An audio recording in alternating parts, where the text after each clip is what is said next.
Alam niyo po ba mga bossing ko, kung saan po tamang pagsusuot ng relo at gano'n din po ng bracelet mga bossing, mga Lucky Charms bracelet. Mainam po mga bossing ko na huwag niyong pagsasamahin ang Lucky Charms bracelet po ninyo at ang inyo pong relo. Kung napapansin po ninyo kung may mga suot kang ganyan, kamusta po ang inyong pinansyal? Kasi hindi po maganda na magkasama po ang relo at saka bracelet, Lucky Charms bracelet, kung saan-saan niyo po siya suot mga bossing. Kung mapakanan, mapakaliwa, tapos pinagsasama niyo po siya. Yan po ay hindi maganda at yan po ay may kahulugan lalo na pagdating sa usapin ng pera.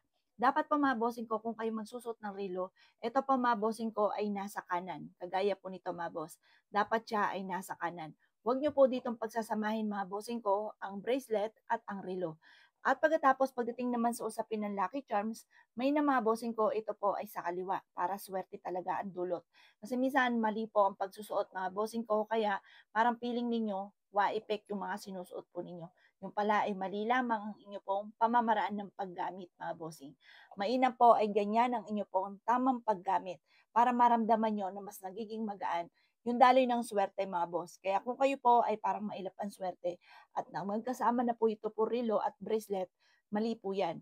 Ang tama po mga bossing ko, pagsamahin nyo sa kaliwa ang inyo pong bracelet at dito naman po mga bossing ko sa kanan ang inyo pong relo mga bossing. Subukan nyo po yan mga bossing ko na pagpalitin.